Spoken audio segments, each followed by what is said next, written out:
ਸ਼੍ਰੀ ਗੁਰੂ ਨਾਨਕ ਦੇਵ ਪਾਤਸ਼ਾਹ ਮਹਾਰਾਜ ਜੀ ਦੇ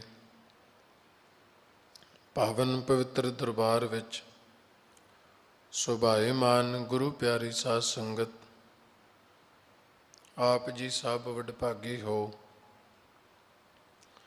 ਜਿਨ੍ਹਾਂ ਪ੍ਰੇਮੀਆਂ ਨੇ ਗੁਰਦੁਆਰਾ ਵਿੱਚ ਆ ਕੇ ਸੱਤ ਦੀ ਸੰਗਤ ਕੀਤੀ ਹੈ, ਜਿਨ੍ਹਾਂ ਨੇ ਸ਼ਬਦ ਨੂੰ ਮੁੱਖ ਰੱਖਿਆ ਹੈ, ਜਿਨ੍ਹਾਂ ਨੇ ਸ਼ਬਦ ਧਰੋ ਪਿਆਰੋ, ਸਾਚਾ ਨਾਮ ਮੇਰਾ ਧਾਰੋ ਬਣਾਇਆ ਹੈ, ਐਸੇ ਮਹਾਨ ਗੁਰਸਿੱਖ ਰੂਹਾਂ, ਰੱਬੀ ਰੂਹਾਂ, ਆਪ ਜੀ ਨੇ ਆਸਾ ਕੀ ਵਾਰ ਦਾ ਕੀਰਤਨ ਸਰਵਣ ਕੀਤਾ। ਭਾਈ ਸਾਹਿਬ ਜੀ ਦੇ ਜਥੇ ਪਾਸੋਂ ਸਮਾਂ ਹੈ ਲੜੀਵਾਰ ਚੱਲ ਰਹੀ ਸ਼ਬਦ ਦੀ ਵਿਚਾਰ ਦਾ, ਕਥਾ ਦਾ। ਮਹਾਰਾਜ ਜੀ ਦਾ ਬਚਨ ਹੈ, ਅਨਦਿਨ ਕੀਰਤਨ ਕਰੈ ਬਖਿਆਨ। ਅਨਦਿਨ ਕੀਰਤਨ ਕੇਵਲ ਬਖਿਆਨ। ਗੁਰਦੁਆਰੇ ਦੇ ਵਿੱਚ ਆ ਕੇ ਪਰਮਾਤਮਾ ਦਾ ਕੇਵਲ ਜਸ ਗਾਇਨ ਕਰਨਾ ਤੇ ਸਰਵਣ ਕਰਨਾ।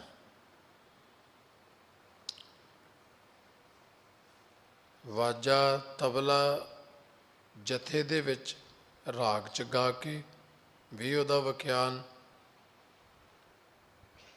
ਸ਼ਬਦ ਦੀ ਵਿਚਾਰ ਕਰਕੇ ਵੀ ਉਹਦਾ ਵਿਖਿਆਨ। ਦੋਨਾਂ ਹੀ ਗੱਲਾਂ ਵਿੱਚ ਜਸ ਨੂੰ ਸਮਝਣ ਦੀ ਗੱਲ ਹੈ। ਇਹ ਕੀਰਤਨ, ਇਹ ਕਥਾ ਕੇਵਲ ਕੰਨ ਰਸ ਨਹੀਂ। ਜਿਨ੍ਹਾਂ ਨੇ ਸਮਝਿਆ, ਜਿਨ੍ਹਾਂ ਨੇ ਮੰਨਿਆ, ਮੰਨਣ ਕੀਤਾ, ਵਡਭਾਗੀ ਹੋ।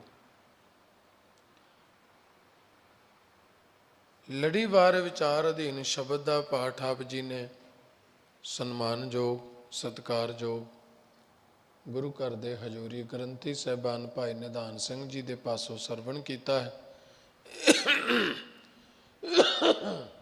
ਸ਼ਬਦ ਦੀ ਵਿਚਾਰ ਨਾਲ ਆਪਾਂ ਜੁੜਨ ਦਾ ਯਤਨ ਕਰਦੇ ਹਾਂ।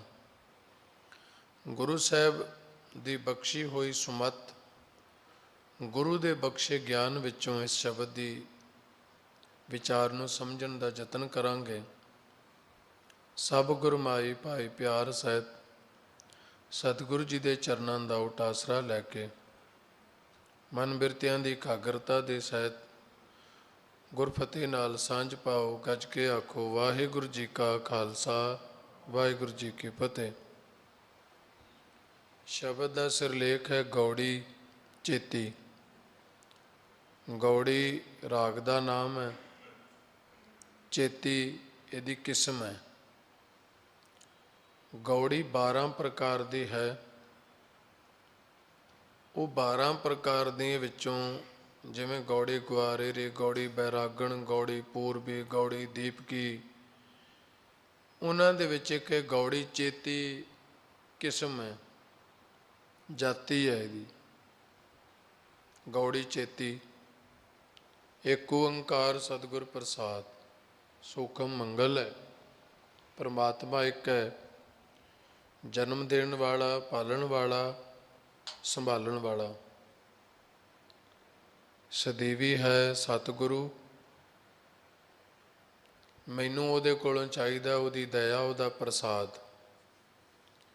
ਜੋ ਗੁਰੂ ਕੋਲੋਂ ਮੈਂ ਸਮਝਣ ਆਇਆ, ਉਹਦੇ ਤੋਂ ਪਹਿਲਾਂ ਗੁਰੂ ਦਾ ਬਖਸ਼ਿਸ਼, ਗੁਰੂ ਦਾ ਪ੍ਰਸਾਦ, ਗੁਰੂ ਦੀ ਦਇਆ ਮੇਰੇ ਤੇ ਹੋਣੀ ਲਾਜ਼ਮੀ।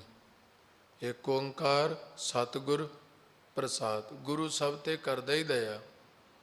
ਜਿਹੜਾ ਵੀ ਗੁਰੂ ਚਰਨਾਂ ਚਾਹੁੰਦਾ, ਗੁਰੂ ਉਹਨੂੰ ਪ੍ਰਸਾਦ ਦਿੰਦਾ ਹੈ। 2 ਪ੍ਰਕਾਰ ਦਾ ਇੱਥੇ ਪ੍ਰਸਾਦ ਮਿਲਦਾ ਹੈ। ਸ਼ਬਦ ਦਾ ਪ੍ਰਸਾਦ, ਗੁਰੂ ਦੀ ਕਿਰਪਾ, ਤੇ ਬਾਟੇ ਵਿੱਚ ਪਿਆ ਕੜਾ ਪ੍ਰਸ਼ਾਦ। ਜਦੋਂ ਪ੍ਰਸ਼ਾਦ ਸ਼ਬਦ ਵਰਤਾਂਗੇ ਉਦੋਂ ਆਏਗਾ ਕੜਾ ਪ੍ਰਸ਼ਾਦ। ਜਦੋਂ ਆਏਗਾ ਗੁਰੂ ਦੀ ਕਿਰਪਾ, ਉਦੋਂ ਫਿਰ ਅਸੀਂ ਇੱਕ ਓੰਕਾਰ ਸਤਿਗੁਰ ਪ੍ਰਸਾਦ ਨਹੀਂ ਕਹਿਣਾ।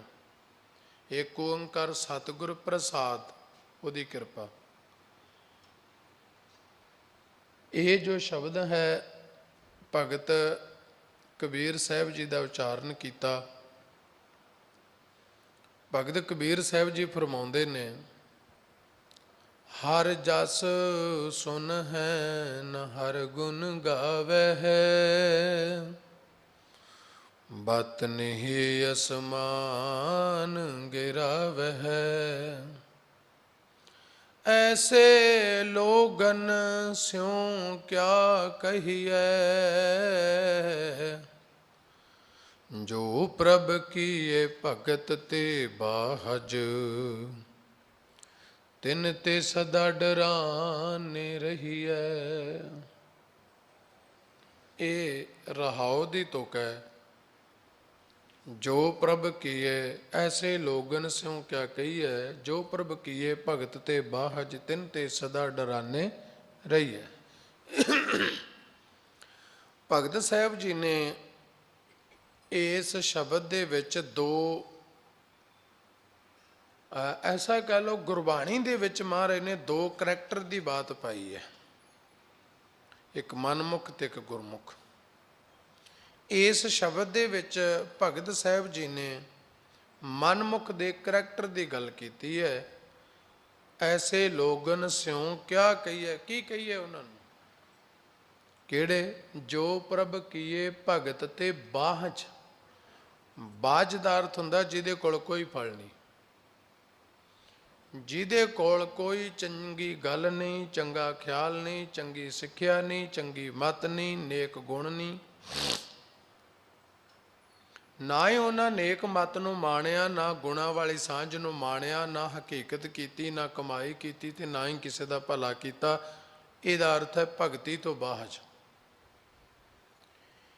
शेखी खोर दा करैक्टर दस्या भगत जी ने इस शब्द विच। शेखी खोर करैक्टर दा मतलब हुंदा है भी जिहदी नीत खोटी है, कोई गुण नहीं, वो आप नखिद्ध है बंदा, चंगी गल उहदे जीवन च है ही नहीं, ते वो जाननी भी नहीं चाहता, चंगी गल सिखना भी नहीं चाहता, नेक कमाई कीती नहीं। पर शेखी खोर दा जीवन है भी वो नखिद्ध हो के अपने आप नूं चंगा साबित करना चाहता है।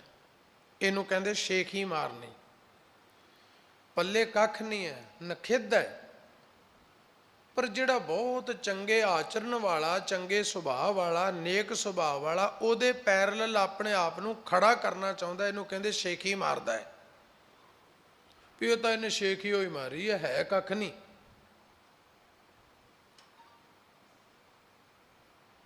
अपने आप नूं भद्र पुरुष जनाउणा चाहुंदा है, पर जीवन विच कोई चंगियाई नहीं, चंगा काम नहीं।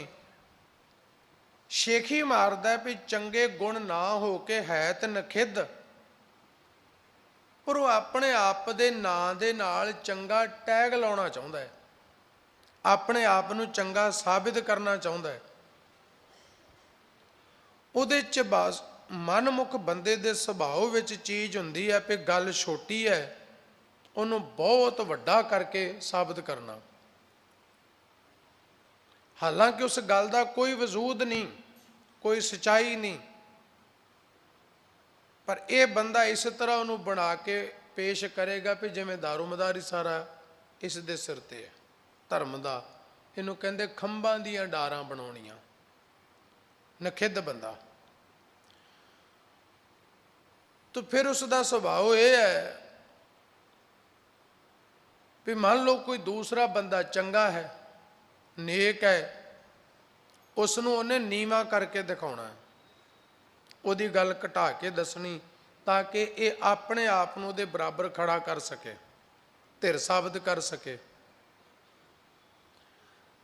ऐसे बंदे की एक खासियत हुंदी है भी ये बंदा किसी नखिद्ध बंदे नाल कदी झगड़ा नहीं करेगा, लड़ाई नहीं करेगा। क्यों? वो आप ही नखिद्ध है। वो जदों लड़ाई करेगा, कोई गल चुकेगा तो उस नेक चंगे बंदे की गल चुकेगा जिहदा संसार विच मान सन्मान है, चंगे गुण ने, सभ्यता है, लोग सत्कार दिंदे ने। उन्होंने नीवा दिखाएगा ताकि अपने आप को साबित करे भी मैं भी चंगा हाँ। उहदे राह दे विच ਅੜਿੱਕਾ ਪਾਏਗਾ, ਰੋੜਾ ਪਾਏਗਾ। ਕੋਸ਼ਿਸ਼ ਇਹ ਕਰਨੀ ਹੈ ਵੀ ਜਦੋਂ ਕਿਸੇ ਚੰਗੇ ਬੰਦੇ ਦਾ ਨਾਂ ਆਏ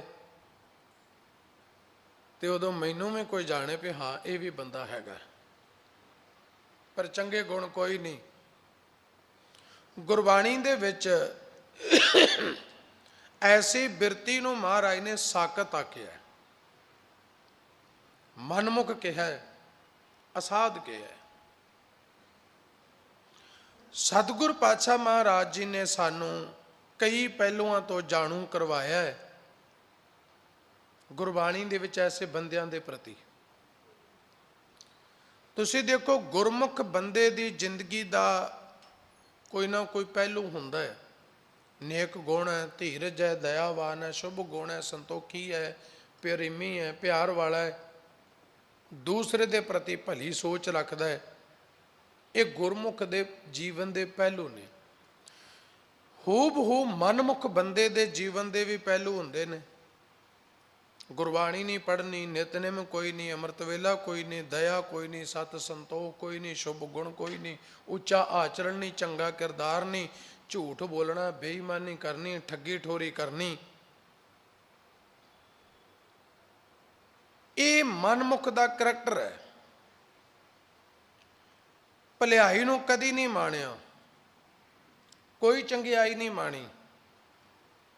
ਤੇ ਉਸ ਦੇ ਆਪੋਜਿਟ ਜਿਹੜਾ ਗੁਰਮੁਖ ਹੈ, ਉਹਦੇ ਜੀਵਨ 'ਚ ਭਲਾਈ ਹੈ, ਚੰਗਿਆਈ ਹੈ, ਹਕੀਕਤ ਵਿੱਚ ਚੰਗਿਆਈ ਨੂੰ ਮਾਣਦਾ ਹੈ। ਗੁਰਮੁਖ ਦੇ ਜੀਵਨ ਦੇ ਪਹਿਲੂ ਨੇ ਵੀ ਇਹਦੇ ਜੀਵਨ 'ਚ ਆ ਚੰਗਿਆਈਆਂ, ਇਹਦਾ ਆ ਕਰੈਕਟਰ, ਉੱਚਾ ਕਿਰਦਾਰ ਹੈ, ਚੰਗਾ ਸੁਭਾਅ। ਤੇ ਉਹ ਉਸੇ ਤਰ੍ਹਾਂ ਮਨਮੁਖ ਦੇ ਬੰਦੇ ਦਾ ਕਰੈਕਟਰ ਦੱਸਿਆ। ਤਾਂ ਮੈਂ ਫਿਰ ਬੇਨਤੀ ਕਰਾਂ, ਸਤਿਗੁਰੂ ਜੀ ਨੇ ਸਾਰੀ ਗੁਰਬਾਣੀ ਦੇ ਵਿੱਚ ਦੋ ਕਰੈਕਟਰ ਸਾਹਮਣੇ ਰੱਖੇ, ਇੱਕ ਮਨਮੁਖ ਦਾ, ਇੱਕ ਗੁਰਮੁਖ ਦਾ, ਇੱਕ ਚੰਗਿਆਈ ਵਾਲਾ, ਇੱਕ ਬੁਰਾਈ ਵਾਲਾ, ਇੱਕ ਗੁਣਾ ਵਾਲਾ, ਇੱਕ ਅਵਗੁਣ ਵਾਲਾ। ਤੋ ਰਹਾਉ ਦੀ ਤੁਕ ਵਿੱਚ ਭਗਤ ਸਾਹਿਬ ਕਹਿੰਦੇ, ਐਸੇ ਲੋਗਨ ਸਿਉ ਕਿਆ ਕਹੀਏ, ਐਸੇ ਬੰਦੇ ਨੂੰ ਕੀ ਕਹੀਏ, ਜੋ ਪ੍ਰਭ ਕੀਏ ਭਗਤ ਤੇ ਬਾਹਜ ਤਿਨ ਤੇ ਸਦਾ ਡਰਾਨੇ ਰਹੀਏ। ਦਾਨੇ ਪੁਰਸ਼ਾਂ ਨੇ ਇੱਕ ਗੱਲ ਤਾਂ ਬਾਕਮਾਲ ਕਥਨ ਕੀਤੀ। ਉਹ ਕਹਿੰਦੇ ਵੀ ਜਿਸ ਬੰਦੇ ਦੇ ਅੰਦਰ ਸਮਝਣ ਦਾ ਮਾਦਾ ਨਹੀਂ ਹੈਗਾ ਨਾ, ਤੁਸੀਂ ਉਹਨੂੰ ਕੁਝ ਨਹੀਂ ਸਮਝਾ ਸਕਦੇ ਸਾਰੀ ਉਮਰ। ਜਿਵੇਂ ਸਾਡੇ ਬਜ਼ੁਰਗ ਕਹਿੰਦੇ ਹੁੰਦੇ ਵੀ ਬੋਲੇ ਅੱਗੇ ਬੀਨ, ਬੋਲੇ ਲਾਗੇ ਜਿੰਨੀ ਮਰਜ਼ੀ ਬੀਨ ਵਜਾਈ, ਉਹ ਕਿਹੜਾ ਸੁਣਦਾ। ਅੰਨੇ ਅੱਗੇ ਚਾਨਣ ਉਹਨੂੰ ਦਿਸਦਾ ਹੀ ਨਹੀਂ, ਜਿੰਨਾ ਮਰਜ਼ੀ ਚਾਨਣ ਕਰੀ ਜਾਓ।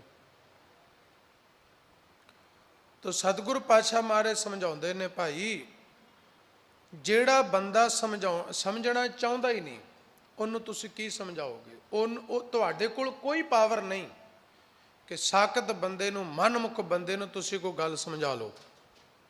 ਉਹਨੂੰ ਕਹਿ ਦੇ ਵੀ ਬੇਈਮਾਨੀ ਨਹੀਂ ਕਰਨੀ, ਹਾਂਜੀ ਹੁਣ ਨਹੀਂ ਕਰਦੇ ਜੀ, ਅਗਲੇ ਦਿਨ ਫਿਰ ਉੱਥੇ ਹੀ ਹੋਏਗਾ। ਹੁਣ ਝੂਠ ਨਹੀਂ ਜੀ, ਹੁਣ ਨਹੀਂ ਬੋਲਦੇ ਜੀ, ਅਗਲੇ ਦਿਨ ਉਹੀ ਝੂਠ ਉੱਥੇ ਹੀ ਬੋਲਦਾ ਹੋਏਗਾ। ਮਾੜਾ ਨਹੀਂ ਤੱਕਣਾ, ਹਾਂਜੀ ਹੁਣ ਨਹੀਂ ਤੱਕਦੇ ਜੀ, ਫਿਰ ਉਹੀ ਕੁਕਰਮ ਕਰਦਾ ਹੋਏਗਾ ਸਾਕਤ ਬੰਦਾ। ਅੱਛਾ, ਸਾਕਤ ਬੰਦੇ ਕਿਤੇ ਸਾਡੇ ਤੋਂ ਵੱਖ ਥੋੜੀ ਹੈ। ਐਸਾ ਨਹੀਂ ਹੈ ਵੀ ਕਿਸੇ ਨੇ ਦਾੜੀ ਕੱਟੀ ਹੈ, ਕੇਸ ਨਹੀਂ ਰੱਖੇ, ਗੁਰਦੁਆਰੇ ਨਹੀਂ ਆਉਂਦਾ ਵੀ ਉਹ ਹੀ ਸਾਕਤ ਹੈ। ਨਹੀਂ, ਹੋ ਸਕਦਾ ਐਸਾ ਬੰਦਾ ਸਾਡੇ ਨਾਲ ਡਰਾਈਵਰ ਵੀ ਹੋਏ, ਸਾਡੇ ਘਰ 'ਚ ਕੰਮ ਵੀ ਕਰਦਾ ਹੋਵੇ, ਤੇ ਇਹਦਾ ਮਤਲਬ ਸਾਕਤ ਬੰਦਾ ਤੇ ਘਰ 'ਚ ਰੱਖਣਾ ਹੀ ਚਾਹੀਦਾ। ਉਹ ਸਾਕਤ ਨਹੀਂ ਹੈ। ਹੋ ਸਕਦਾ ਸਾਕਤ ਬੰਦਾ ਮੇਰੇ ਵਰਗਾ ਹੋਵੇ, ਚਿੱਟੇ ਕੱਪੜੇ ਪਾਏ ਹੋਣ, ਸਾਰੇ ਕਕਾਰ ਪਹਿਨੇ ਹੋਣ, ਬੈਠਾ ਵੀ ਸਭ ਤੋਂ ਅੱਗੇ ਗੁਰਦੁਆਰੇ ਹੋਵੇ, ਆ ਕੇ ਕੀਰਤਨ ਵੀ ਸੁਣਦਾ ਹੋਵੇ, ਕਥਾ ਵੀ ਸੁਣਦਾ ਹੋਵੇ, ਪਾਠ ਵਿੱਚ ਵੀ ਅੱਗੇ ਹੋਵੇ, ਹਾਜ਼ਰੀ ਵੀ ਅੱਗੇ ਹੋਵੇ, ਪਰ ਜੋ ਕੁਝ ਕਿਹਾ ਸੁਣਿਆ ਉਹ ਜੀਵਨ 'ਚ ਕੱਖ ਨਾ ਵਸਿਆ ਹੋਵੇ, ਇਹਨੂੰ ਸਾਕਤ ਕਹਿੰਦੇ ਆ।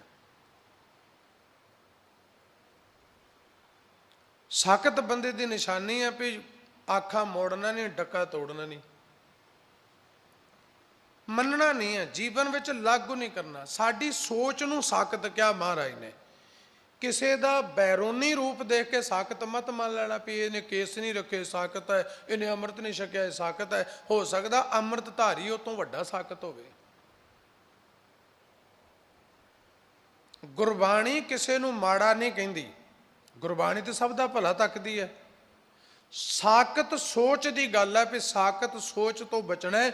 ਜਿਹਦੀ ਸੋਚ ਵਿੱਚ ਸਾਕਤ ਹੈ ਨਾ, ਜਿਹਦੀ ਸੋਚ ਵਿਚਾਰ ਗੁਰੂ ਨਾਲੋਂ ਟੁੱਟੀ ਹੈ, ਉਹਨੂੰ ਤੁਸੀਂ ਕਦੀ ਸਮਝਾ ਨਹੀਂ ਸਕਦੇ, ਕਿਉਂਕਿ ਉਹਦੇ ਅੰਦਰ ਸਮਝਣ ਦੀ ਚਾਹ ਹੀ ਨਹੀਂ ਹੈ, ਉਹ ਸਮਝਣਾ ਚਾਹੁੰਦਾ ਹੀ ਨਹੀਂ ਹੈ। ਸਮਝੇਗਾ ਉਹੀ ਜਿਹਦੇ ਅੰਦਰ ਸਮਝਣ ਦੀ ਚਾਹ ਹੈ, ਭੁੱਖ ਹੈ, ਪਿਆਸ ਹੈ, ਤਮੰਨਾ ਹੈ। ਜਿਹਦੇ ਅੰਦਰ ਸਮਝਣ ਦੀ ਪਿਆਸ ਹੀ ਨਹੀਂ, ਭੁੱਖ ਹੀ ਨਹੀਂ, ਉਹਦੇ ਲਈ ਗਿਆਨ ਕੁਛ ਵੀ ਨਹੀਂ। ਉਹ ਤੇ ਇੰਝ ਹੈ ਵੀ ਜਿਵੇਂ ਤੁਹਾਨੂੰ ਭੁੱਖ ਨਹੀਂ ਹੈ ਤੇ ਤੁਹਾਡੇ ਸਾਹਮਣੇ 36 ਪ੍ਰਕਾਰ ਦੀਆਂ ਡਿਸ਼ਾਂ ਰੱਖ ਦਿਓ ਤੇ ਕਹੋ ਵੀ ਥੋੜਾ ਤੇ ਖਾਓ ਨਾ, ਉਹ ਕਹੇਗੀ ਜੀ ਮੈਂ ਨਹੀਂ ਖਾਣਾ, ਧੱਕਾ ਕਰ ਲਓ। ਉਹਨੇ ਜੇ 2 ਬੁਰਕੀਆਂ ਮੂੰਹ 'ਚ ਪਾ ਵੀ ਲਈਆਂ ਤੇ ਮਾਫ ਕਰਨਾ, ਉਹਨੂੰ ਟੇਸਟ ਨਹੀਂ ਆਣਾ, ਰਸ ਨਹੀਂ ਆਣਾ, ਐਵੇਂ ਗੋਲ ਮਟੋਲ ਕਰਕੇ ਗਾਂ ਲੈ ਕੇ ਜਾਏਗਾ, ਰਸ ਨਹੀਂ ਆਉਣਾ ਕਿ ਭੁੱਖ ਹੀ ਨਹੀਂ। ਤੇ ਜਿੱਥੇ ਲੱਗੀ ਹੋਵੇ ਭੁੱਖ, ਉਹ ਨਹੀਂ ਵੇਖਦਾ ਵੀ ਆਹ ਬਣ ਜੇ ਤੇ ਉਹ ਬਣ ਜੇ, ਉਹ ਕਹਿੰਦਾ ਛੱਡੋ ਬਾਕੀ ਦੀਆਂ ਗੱਲਾਂ, ਤੁਸੀਂ 4 ਨਾਲ ਹੀ 2 ਪ੍ਰਸ਼ਾਦੇ ਫੜਾ ਦਿਓ, ਮੈਨੂੰ ਭੁੱਖ ਲੱਗੀ ਹੈ ਨਾ। ਜਿਹਨੂੰ ਗਿਆਨ ਦੀ ਭੁੱਖ ਹੈ ਉਹ ਤਾਂ ਬਹੁਤ ਲੰਬੇ ਪੈਂਡੇ ਤੈਅ ਕਰਕੇ, ਔਕਟ ਘਾਟੀ ਚੜ੍ਹ ਕੇ, ਨੀਂਦਰ ਝਾਕ ਕੇ, ਕਠਿਨਾਈਆਂ ਝੱਲ ਕੇ ਵੀ ਆ ਕੇ ਗੁਰੂ ਦੀ ਗੱਲ ਸੁਣ ਲਏਗਾ, ਕਿਉਂਕਿ ਉਹਦੇ ਅੰਦਰ ਪਿਆਸ ਹੈ, ਉਹ ਗੁਰੂ ਤੋਂ ਕੁਝ ਸਿੱਖਣਾ ਚਾਹੁੰਦਾ ਹੈ। ਤੋ ਸਤਿਗੁਰ ਪਾਤਸ਼ਾਹ ਮਹਾਰਾਜ ਕਹਿੰਦੇ ਨੇ, ਜਿਹਦੇ ਅੰਦਰ ਸਮਝਣ ਦੀ ਭੁੱਖ ਹੈ, ਉਹ ਤਾਂ ਆਪ ਹੀ ਆ ਕੇ ਕਹੇਗਾ ਜੀ ਮੈਨੂੰ ਕੋਈ ਗੁਰੂ ਦੀ ਗੱਲ ਸੁਣਾਓ। ਤੇ ਜਿਹਦੇ ਅੰਦਰ ਸਮਝਣ ਦੀ ਭੁੱਖ ਨਹੀਂ ਹੈ, ਜ਼ਬਰਦਸਤੀ ਤੁਸੀਂ ਕਿਸੇ ਨੂੰ ਸਮਝਾ ਨਹੀਂ ਸਕਦੇ। ਜਿਹਦੇ ਅੰਦਰ ਇੱਛਾ ਸ਼ਕਤੀ ਹੈ, ਮਨ ਵਿੱਚ ਸਮਝਣ ਦੀ ਤਾਕਤ ਹੈ, ਉਹ ਹੀ ਸਮਝੇਗਾ। ਤੋ ਭਗਤ ਸਾਹਿਬ ਕਹਿੰਦੇ, ਜੋ ਪ੍ਰਭ ਕੀਏ ਭਗਤ ਤੇ ਬਾਹਜ, ਤਿੰਨ ਤੇ ਸਦਾ ਡਰਾਨੇ ਰਹੀਏ। ਮਹਾਰਾਜ ਕਹਿਣ ਲੱਗੇ ਵੀ ਐਸੇ ਬੰਦੇ ਕੋਲੋਂ ਸਦਾ ਡਰਦੇ ਰਹੀਏ। ਹੁਣ ਡਰਨਾ ਕਿਉਂ?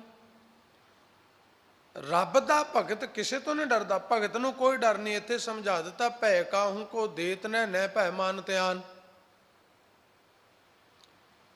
ਡਰਨਾ ਇੱਕ ਸਾਡਾ ਮੁਹਾਵਰਾ ਹੈ, ਵੀ ਜਿਹਦੇ ਨਾਲ ਸਾਡੀ ਬਣ ਨਾ ਆਉਂਦੀ ਹੋਵੇ। ਕਹਿੰਦੇ ਚੰਗਾ ਭਰਾਵਾ ਤੇਰੇ ਤੋਂ ਡਰਿਆ ਹੀ ਚੰਗਾ। ਭਾਵ ਉਹਦੀ ਵਿਚਾਰ ਤੋਂ, ਉਹਦੀ ਸੋਚ ਤੋਂ ਦੂਰ ਰਹਿਣਾ। ਸਤਿਗੁਰੂ ਪਾਤਸ਼ਾਹ ਜੀ ਨੇ ਸਾਨੂੰ ਉਪਦੇਸ਼ ਦੇ ਕੇ ਸਮਝਾਇਆ, ਕਹਿਣ ਲੱਗੇ ਸਿੱਖਾ, ਆਪਣੀ ਸੁਰਤ ਨੂੰ ਗੁਰੂ ਦੇ ਨਾਲ ਜੋੜ। ਜਿਹੜਾ ਗੁਰੂ ਦਾ ਪ੍ਰੇਮੀ ਹੈ ਉਹ ਸਿੱਖਦਾ ਹੈ। ਪ੍ਰੇਮੀ ਤਾਂ ਗੁਰੂ ਸ਼ਬਦ ਨਾਲ ਸੁਰਤ ਜੋੜ ਕੇ ਕੀਰਤਨ ਵਿੱਚੋਂ, ਪਾਠ ਵਿੱਚੋਂ, ਕਥਾ ਵਿੱਚੋਂ ਪ੍ਰੇਮ ਰਸ ਅੰਮ੍ਰਿਤ ਗੁਣ ਦੈਵੀ ਗੁਣ ਧਾਰਨ ਕਰ ਰਿਹਾ ਹੈ। ਪਰ ਜਿਹੜਾ ਸਾਕਤ ਬੰਦਾ ਹੈ, ਸਾਕਤ ਬਿਰਤੀ ਵਾਲਾ, ਨਹੀਂ ਸੁਣਨਾ ਚਾਹੁੰਦਾ, ਨਹੀਂ ਸਮਝਣਾ ਚਾਹੁੰਦਾ, ਪਰ ਆ ਗਿਆ, ਆ ਕੇ ਬਹਿ ਗਿਆ, ਤੂੰ ਉਹਦਾ ਬੈਠੇ ਦਾ ਮਤਲਬ ਇਹ ਨਹੀਂ ਹੈ ਵੀ ਇਹ ਸਾਰਾ ਦਿਨ ਕੀਰਤਨ ਹੀ ਸੁਣਦਾ, ਕਥਾ ਹੀ ਸੁਣਦਾ, ਪਾਠ ਹੀ ਸੁਣਦਾ। ਨਹੀਂ, ਮਾਰੇ ਕਹਿੰਦੇ ਮਜਬੂਰੀ ਹੈ, ਸੁਣਨਾ ਨਹੀਂ ਚਾਹੁੰਦਾ, ਸੁਣਨਾ ਪੈ ਰਿਹਾ। ਫਿਰ ਉਹ ਕੀ ਕਰੇਗਾ? ਸਾਕਤ ਬਿਰਤੀ ਵਾਲਾ ਬੰਦਾ, ਮਾਰੇ ਕਹਿੰਦੇ ਓਏ ਵੱਲ ਛਲ ਕਰ ਝੱਤ ਕੱਢ ਦੇ, ਫਿਰ ਜਾਏ ਬਹਿ ਕੁੜਿਆਰਾਂ ਪਾਸ। ਸਾਕਤ ਬੰਦੇ ਨੂੰ ਲੱਗੇਗਾ ਵੀ ਹੁਣ ਤੇ ਆਹ ਗੱਲਾਂ ਜਿਵੇਂ ਮੇਰੇ ਤੇ ਲੱਗ ਰਹੀਆਂ, ਉਸੇ ਵੇਲੇ ਆਸਾ ਪਾਸਾ ਵੱਟ ਕੇ ਉੱਠੇਗਾ ਤੇ ਉੱਥੇ ਜਾ ਕੇ ਬਹਿ ਗਿਆ ਜਿੱਥੋਂ ਹਾਸੇ ਠੱਠੇ ਮਜ਼ਾਕਾਂ ਟਿਚਕਰਾਂ ਸੁਣਨ ਨੂੰ ਮਿਲ ਜਾਣ। ਉਹ ਉਸ ਸੰਗਤ ਵਿੱਚ ਜਾ ਕੇ ਬਹਿ ਜਾਏਗਾ। ਤੋ ਮਹਾਰਾਜ ਸਾਨੂੰ ਸਮਝਾਉਂਦੇ ਨੇ ਕਿ ਸਾਕਤ ਬਿਰਤੀ ਵਾਲਾ ਬੰਦਾ ਵਾਲ ਛਲ ਕੱਢ ਕੇ, ਪਾਸੇ ਵੱਟ ਕੇ ਸਮਾਂ ਕੱਢਦਾ ਹੈ। ਕਿਉਂ? ਕਿਉਂਕਿ ਉਹਦੇ ਅੰਦਰ ਇੰਟਰਸਟ ਨਹੀਂ ਹੈ ਗੁਰੂ ਦੀ ਸੱਚੀ ਬਾਤ, ਗੁਰੂ ਦਾ ਉਪਦੇਸ਼ ਸੁਣਨ ਵਾਸਤੇ। ਤੋ ਕਹਿਣ ਲੱਗੇ ਤਿੰਨ ਤੇ ਸਦਾ ਡਰਾਨੇ ਰਹੀਏ। ਕਹਿਣ ਲੱਗੇ ਐਸਾ ਸਾਕਤ ਬੰਦਾ ਰੱਬ ਨਾਲੋਂ ਟੁੱਟੀ ਸੁਰਤੀ ਬਿਰਤੀ ਵਾਲੇ ਬੰਦੇ ਤੋਂ ਤਾਂ ਡਰਿਆ ਚੰਗਾ। ਡਰੇ ਦਾ ਅਰਥ ਹੈ ਦੂਰੀ ਬਣਾ ਕੇ ਰੱਖਣਾ। ਕਬੀਰ ਸਾਕਤ ਸੰਗ ਨ ਕੀਜੀਐ, ਦੂਰੋਂ ਜਾਈਐ ਭਾਗ। ਸਾਕਤ ਮੈਨੇ ਰੱਬ ਨਾਲੋਂ ਟੁੱਟੀ ਸੁਰਤੀ ਬਿਰਤੀ ਵਾਲਾ ਬੰਦਾ ਜਿਹੜਾ, ਉਹਦੀ ਸੰਗਤ ਨਾ ਕਰੀ, ਦੂਰਾ ਪਾਸਾ ਵਟ ਲਈ। ਕਿਉਂ? क्योंकि उन्हें सीखना आप कख नहीं, वो आप टुटिया है। हर वेले कोई ना कोई शरारत करनी, किते ना किते चवाती लाउणी आ, किसी की बनी खेड विगाड़नी आ। चंगे बंदे की गल नूं घटा के पेश करना ते अपनी नूं चंगी माड़ी नूं घट नूं चंगा पेश करना। नखिद साकत बंदा। महाराज कह लगे साकत बंदे की बिरती एवं दी है, बासन कारो परसीए तौ कुछ लागै दाग। कहते जिवें काला भांडा फड़ लईए ना हत्थ विच तो कोई ना कोई दाग तो लगेगा। जे साकत बंदे की संगत करोगे, कह लगे साकत बंदे वाली बिरती तुहाडे च आ जाएगी। ਉਹੀ ਹਾਸੇ ਠੱਠੇ ਮਜ਼ਾਕਾਂ ਟਿਚਕਰਾਂ ਚੁਗਲੀਆਂ ਝੂਠ ਨਿੰਦਾ ਬੇਈਮਾਨੀ, ਉਹ ਜਿੱਥੇ ਖੜਿਆ ਤੁਹਾਨੂੰ ਵੀ ਉਸ ਬਿਰਤੀ ਤੋਂ ਪਟਕਾ ਕੇ ਉੱਥੇ ਹੀ ਰੋਕ ਦੇਗਾ। ਜਿਸ ਪੱਧਰ ਤੇ ਉਹ ਖੜਾ ਹੈ ਤੁਹਾਨੂੰ ਉੱਥੇ ਲੈ ਜਾਏਗਾ। तो साकत बंदे दी निशानी कह लगे हर जस सुन है ना हर गुण गावे, बात नहीं आसमान गिरावे। ना उन्हें रब दा जस सुनना, ना उन्हें बाणी पढ़नी, ना सुननी, ना विचारनी। तो मारे कहते गुरद्वारा हर कीर्तन सुनिए, गुरुद्वारा लाए भावनी। ये गुरुद्वारा अपने तन नूं ही बनाना, आ बिल्डिंग का गुरुद्वारा नहीं है। ये जदों के शब्द मैं पढ़ रहा उदों गुरुद्वारा होंद विच ही नहीं सी हैगा।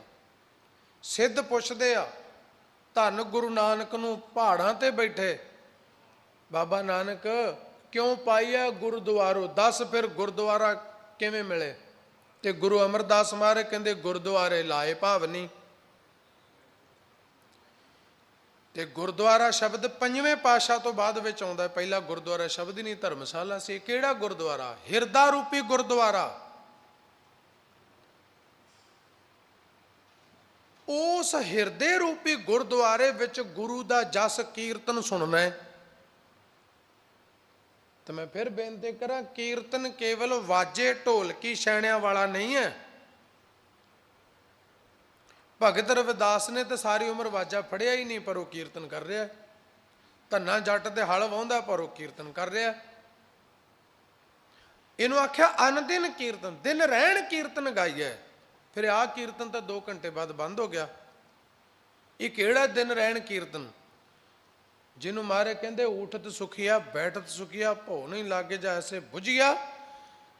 दिन रात रब्बी याद विच जुड़े रहना।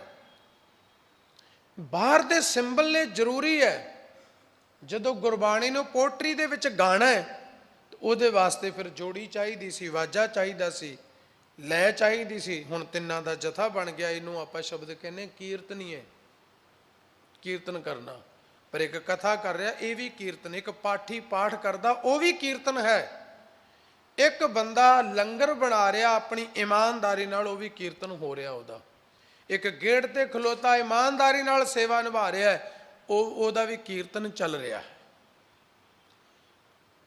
कीर्त प्रभ की गाओ मेरी रसना, रसना दे नाल रब दा जस गाउणा, कीर्तन हो रहा। तो महाराज कह लगे जिहड़ा साकत बंदा हर जस सुन है ना हर गुण गावे, ना ते कन्ना नाल रब दी कोई चंगी भलाई दी गल कदे सुनी आ ते ना ही रसना तो गाई है। पर करदा की है साकत बंदा? बात नहीं आसमान गिरावे, गल्लां दे नाल ते पहाड़ ढा देना ते हत्थां नाल कख नहीं करना। गल्लां दे नाल ते सारी दुनिया नूं वस च कर लेगा ते शब्द एक याद नहीं होना भी एक शब्द ही याद कर ला, कुछ सिख लवां। तो सतगुरु पातशाह महाराज समझाउण लगे, कह लगे भाई गल्ली किने ना पाया, एक फेरा कनेरे कर है गल्लां, गल्ली किने ना पाया। बड़ियां गल्लां करदे ने, गल्लां दे विच रब नहीं मिलिया। मैं गुण गल्लां कै सिर भार, लोग गल्लां दियां ही पंडां चुकी फिरदे। गल्ली गल्लां सिरजणहार। पर किते रब की गल करके वेख ना, वो नहीं करता, गल्ली बाती आसमान ढाई फिरदा। तो फिर कह लगे ऐसे लोगन स्यों क्या कहिए, जो प्रभ किए भगत ते बाहज, तिन ते सदा डराने रही है। ऐसे साकत बंदे तो दूरी चंगी है। हुण साकत बंदा किहो जिहा, जिहदी सोच विच साकत, जिहदी सोच साकतां वाली है। मैं फिर बेनती करा, किसी दी दाढ़ी कट्टी केस कट्टे वेख के साकत मत कह देना, किसी धोती बोधी वाले नूं साकत मत समझ लेना। हो सकता है मेरे विच भी साकत बिरती होवे, बिरती साकत दी इत्थे गल है। उस साकत बिरती तो महाराज कहंदे नुकसान होएगा। किवें? साकत हर रस साध ना जानिया, तिने अंतर होमे कंडा है, क्योंकि उहदे विच होमे दा ईगो दा कंडा है। ते साकत बंदे दी संगत डोब देगी। किवें? भाई गुरदास साहब जी कहंदे ने, कहण लगे कोयला शीतल कर करत श्याम गहे, परस तपत पर दग्ध करत है। कहण लगे कोला ना, तुसी कोला ठंडा फड़ लो ते तुहाडे हत्थ काले करेगा, पर कोला तपिया होया लाल होवे ते कहो भी हुण ते ला लिया, हुण किहड़ा काला। तुसी कोले नूं तपे नूं फड़ लो ते हत्थ साड़ेगा। दोनों पक्षां 'च तुहाडा नुकसान है। साकत बंदे नाल दोस्ती भी माड़ी जे, ते जे तुहाडे कोल साकत बंदे ते गलबा पाउण जोगी ताकत नहीं, ते साकत बंदे दा वैर भी माड़ा जे। इहदे नाल झगड़ा भी ना करिओ, लड़ाई भी ना करिओ, ये दोनों पक्षां 'च माड़ा जे। दूजी उदाहरण, भाई गुरदास साहब कहण लगे कूकर के चाकट कलेवर है लागै शोध, काटत शरीर पीर धीर न तरत है कुत्ता। और मैं सच कह रहा सासंग, इस शब्द के अर्थ मैनू करीबन 25 साल बाद मिले। साढ़े घर च सेवादार जिहड़े काम करते सी खेत, उन्हां दे बच्चे नूं ना किते कुत्ता कट गया सी, तो वो बच्ची कह रही सी कुत्ता चाटे तहों गलत काटे तहों गलत। हुण ये मैनू हुण समझ आई भी वो की कह रहे सी उदों। भाई गुरदास साहब कहंदे भी घरां च लोग डोगी रखते ना, अड अड जातियां दे, बड़ा प्यार करते लोग। इंसानियत नूं उन्ना प्यार नहीं करते जिन्ना कुत्तियां नूं प्यार करते। हुण कह लगे कुत्ते नूं बीमारी होएगी ते छूत दी। हुण कुत्ते नूं छूत दी बीमारी है, परिवार च रहिंदा, सोफे ते बहिंदा, गड्डी ते बहिंदा, हर थां नाल बहिंदा, गोदी च बहिंदा। हुण कुत्ता बच्चिआं नूं चट्टे, तुहानूं चट्टे, छूत दी बीमारी होएगी। चटना भी माड़ा उहदा। जे किधरे उही कुत्ता इनू हल्का हो गया, कुत्ता कट दे, फिर भी दर्द दिंदा तां भी माड़ा। तीसरी उदाहरण, फूटत जो गागर परत ही पाखान, पर पाहन परत पुन गागर हरत है। कहंदे तुसी पत्थर वट के गागर घड़े ते मारो, टुटेगा घड़ा, नुकसान है ना घड़े दा। हुण कहंदे पत्थर ना मारो, पत्थर पिया है, चुक के घड़ा मारो पत्थर ते, की टुटेगा? घड़ा फिर टुटेगा। ते साडे सियाणे कहंदे हुंदे भी छुरी भावें थल्लियों वजे ते भावें उत्तों वजे, वड्डिया खरबूजा ही जाएगा। माड़ा बंदा तुहाडा हर पक्ष च नुकसान करेगा, भावें दोस्ती कर लो ते भावें लड़ाई कर लो। इस करके महाराज कहण लगे साकत बिरती वाले बंदे तो दूरी चंगी है, हथ जोड़े ही चंगे, उन्होंने मत्था ही टेकिया चंगा। उहदे विच इंटरस्ट ना विखाओ, उहदी गल दा जवाब भी ना दिओ, पासा वट लो, चंगे रह जाओगे। कबीर मारी मरो कुसंग की, केले निकट जो बेर, ओह झूलै ओह चीरी है, साकत संग ना हेर। साकत बंदा ते बेरी दे कंडियां वर्गा है, वह हवा च भी झूलेगा तो तुहानू चीर के रख देगा, लीरो लीर कर देगा, तुहानू उस नीवें पद्धर ते लै जाएगा जिथे साकत बिरती वाला बंदा टिकया, जिहदे को कोई सच नहीं, कोई आचरण नहीं, कोई चंगियाई नहीं, कोई भलियाई नहीं, कोई हकीकत नहीं। ते कहण लगे तैसे ही असाध संग प्रीत विरोध बुरो, लोक पर लोक दुख दोख न टरत है। कहण लगे साकत बंदे नाल विरोध भी माड़ा ते प्रीत भी माड़ी, तुहाडा लोक पर लोक गवा देगा। तो कहने लगे उल्टी रे मन उल्टी रे, साकत स्यों कर उल्टी रे। झूठे की रे झूठ प्रीत, छुटकी रे मन छुटकी रे, साकत संग ना छुटकी रे। बंदिया साकत बिरती नूं छोड़ दे। फिर की करिए? कहने लगे साकत का बकना इउं जानो जैसे पवन चुलाई। साकत बंदा गल्लां ते इदां दियां करेगा जिवें हवा दी नेरी पई वगदी होवे, निकलेगा कख नहीं। साकत की ऐसी है रीत, जो कुछ करे सो विपरीत। जो करेगा उल्टा ही करेगा, पुट्ठा ही काम करेगा, पुट्ठी सोच रखेगा। महाराज कहने लगे एक उत्तम पंथ सुनियो गुर संगत। इस करके आख्या भी संगत विच आ, गुरु की संगत विच आ। धन धन सत संगत, जित हर रस पाया। साध संगत विचों नाम रस प्राप्त हुंदा है। इसे करके आख्या नानक कच्चड़ियां स्यों तोड़। साकत बंदा कच्चा है। ढूंढ सज्जन संत, ਜਿਹੜਾ संत शांत बिरती वाला पक्या होया है, ਉਹਦੇ ਨਾਲ ਆਪਣੇ ਆਪ ਨੂੰ ਜੋੜ ਲੈ। ਇੱਕ ਫਕੀਰ ਰਸਤੇ ਵਿੱਚ ਬੈਠਾ ਸੀ ਤੇ ਉਹ ਬੈਠਾ ਬੈਠਾ ਜਾਗ ਰਿਹਾ ਸੀ। ਸਾਰੀ ਰਾਤ ਉਹਨੇ ਜਾਗਦੇ ਕੱਢ ਲਈ। ਕੋਲ ਦੀ ਰਾਜਾ ਲੰਘਿਆ ਤੇ ਉਹ ਕਹਿੰਦਾ ਫਕੀਰਾ ਤੂੰ ਕਿਉਂ ਜਾਗਦਾ? ਭਗਤਾ ਤੂੰ ਜਾਗਦਾ ਕਿਉਂ? ਸਾਰੀ ਦੁਨੀਆ ਸੁੱਤੀ ਪਈ। ਉਹ ਸਾਧੂ ਆਖਣ ਲੱਗਾ, ਕਹਿੰਦਾ ਜਿਹਦੇ ਕੋਲ ਬਹੁਤ ਕੀਮਤੀ ਧਨ ਹੋਵੇ ਉਹ ਨਹੀਂ ਸੌਂਦੇ ਹੁੰਦੇ। ਰਾਜੇ ਨੇ ਹਾਸਾ ਠੱਠਾ, ਕਹਿੰਦਾ ਤੇਰੇ ਕੋਲ ਹੈ ਕੀ ਹੈ? ਇੱਕ ਖੱਪਰ, ਇੱਕ ਪਾਇਆ ਗਲ ਭਾਂਡਾ ਤੇ ਥੱਲੇ ਵਿਛਾਈ ਚਾਦਰੇ, ਤੂੰ ਤੀਜੀ ਚੀਜ਼ ਗਣਾ ਦੇ ਵੀ ਤੇਰੇ ਕੋਲ ਕੀ ਆ। ਫਕੀਰ ਕਹਿਣ ਲੱਗਾ ਰਾਜਨ मैं मानदा भी तेरे घर च बहुत कुछ है, धन पदार्थ।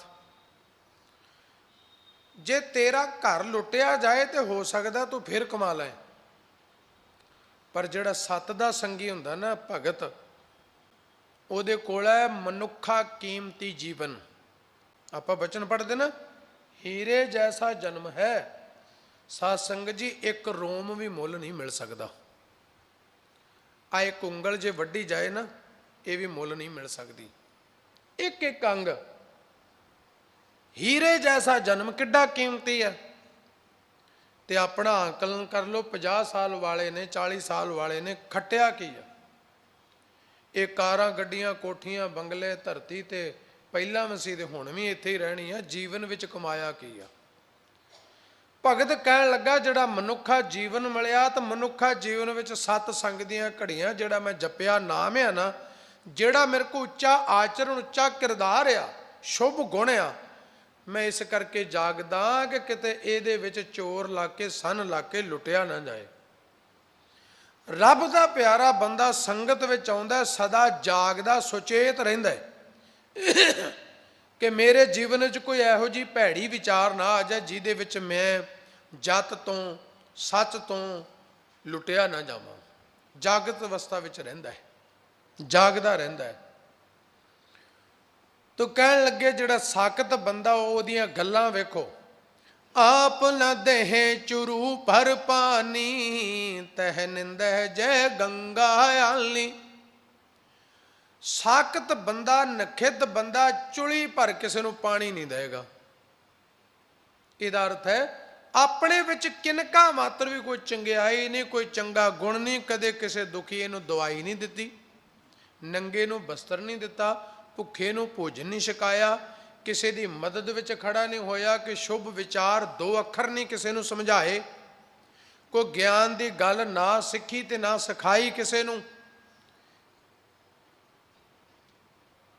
ते वैर विरोध झगड़ा उन्हां नाल करदा है, नीवा उन्हां नूं विखाउंदा जिन्हां दे कोल ज्ञान दा दरिया वह रहा है।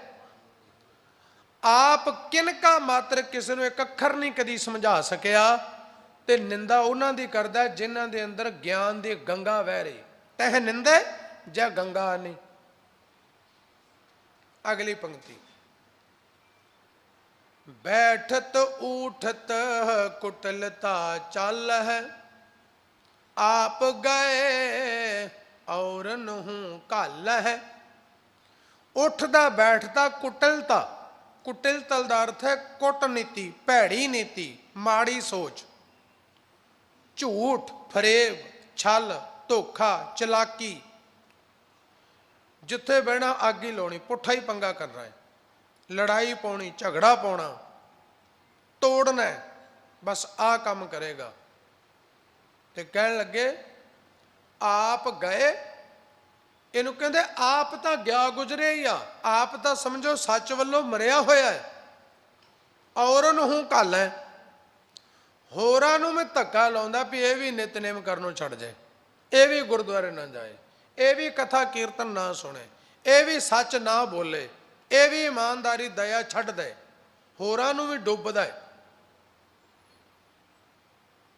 अगली तुक विच महाराज समझाउंदे ने,